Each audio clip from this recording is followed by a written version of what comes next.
අපේ ගෙදරින් එළියට යන එකත් එහෙම ලේසි නෑ ඇත්තටම. මේ මට එක දොරක් වහන්න අමතක වෙලා. ඊට පස්සේ ඒ දොර වහලා දැන් ඇත්තටම පළවෙනි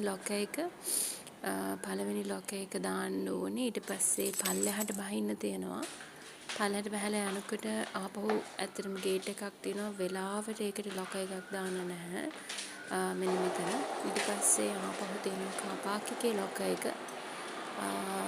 ඉතින් හදිසියක් වුණොත් නම් මම දන්නේ ලොකර්ස් කොහොමද අරගන්නේ කියලා බලන්න ඕනේ. ඉතින් මේ ලොක් එක අරලා මම අම්මට දෙනවා මේක වහන්න කියලා.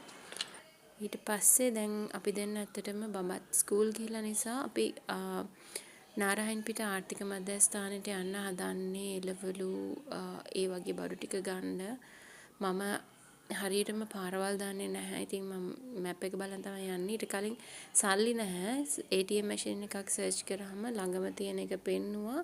හැබැයි ඒක ලොකු රවුමක් යන්න ඕනේ කාර් එක යනවා නම්. ඉතින් මායි අම්මයි කායක පාරේ නවත්තලා පයින් ගිහිල්ලා ATM එකෙන් සල්ලි අරගත්තා. ඒක ගොඩක් ලේසි මේ රවුමක් ගහනවට වඩා.